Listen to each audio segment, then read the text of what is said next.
मित्रों, हमारे पुराणों में वर्णित कभी ऐसे असुर के बारे में सुना है जो छूकर किसी को भी भस्म कर देता था।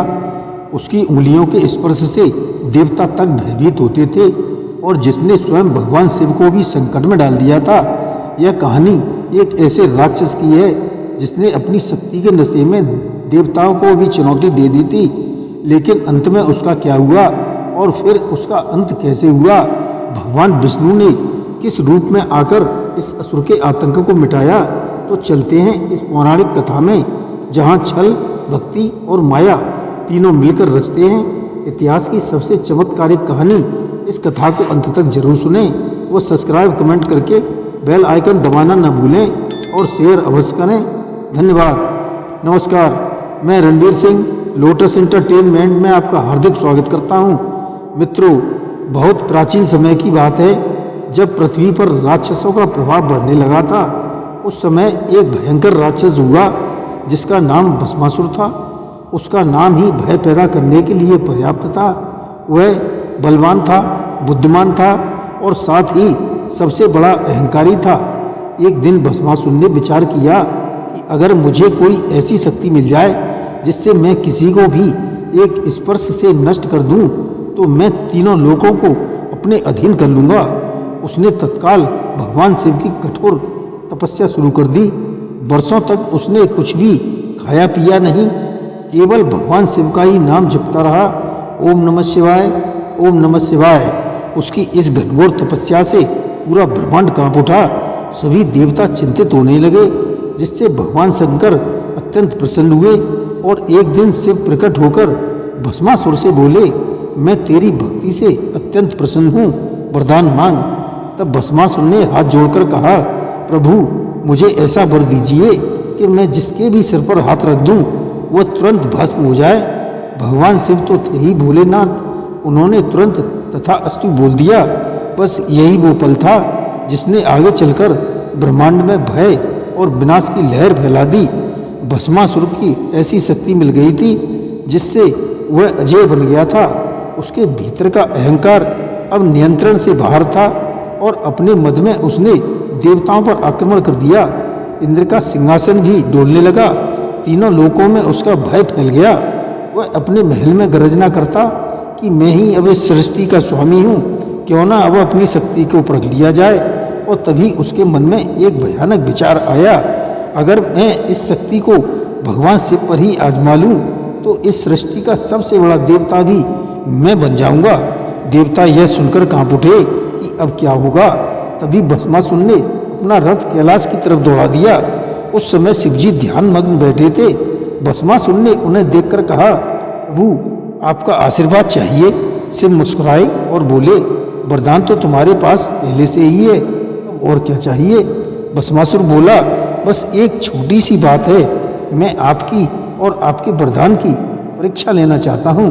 और वह हाथ उठाकर धीरे धीरे शिव की ओर बढ़ने लगा।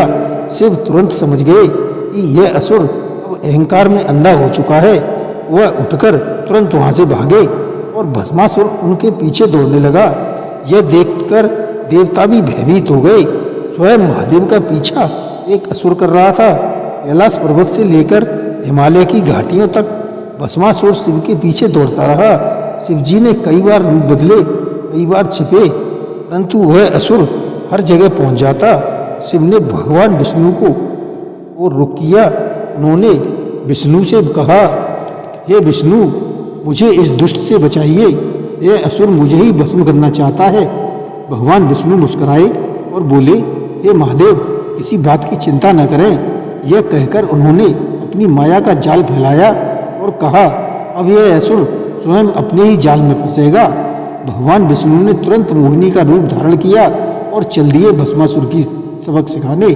वह रूप इतना सुंदर था कि स्वयं कामदेव भी उस पर मोहित हो जाए।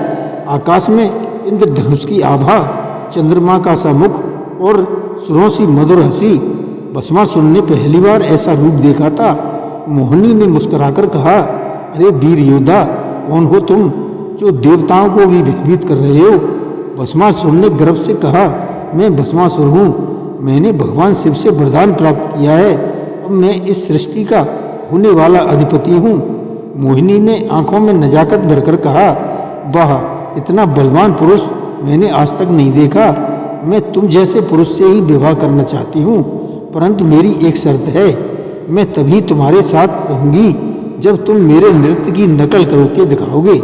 यह सुनकर भस्मासुर हंस पड़ा और बोला, बस इतनी सी बात है, मैं तुम्हारी हर चाल दोहरा सकता हूँ। उसी समय माया रूपी मधुर संगीत बजने लगा और नृत्य शुरू हो गया।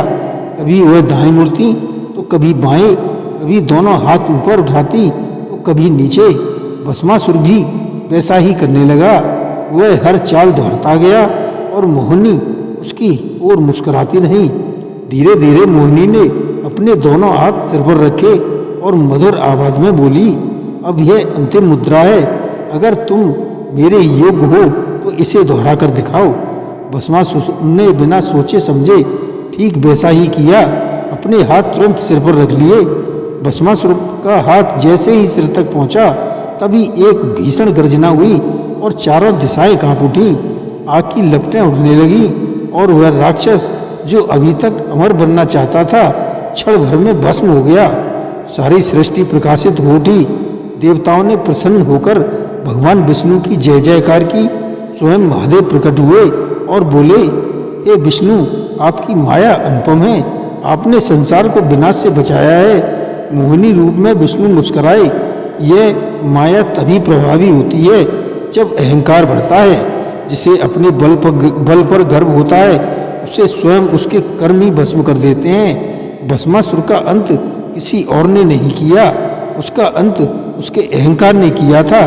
भगवान शिव ने शक्ति दी थी भक्ति के कारण, परंतु जब उस शक्ति का प्रयोग अहंकार ने किया तो उसका विनाश निश्चित था। शक्ति तभी तक सुंदर है जब तक वह विनम्र है। जैसे ही शक्ति में अहंकार घुलता है, वह स्वयं को ही अंत बन जाती है।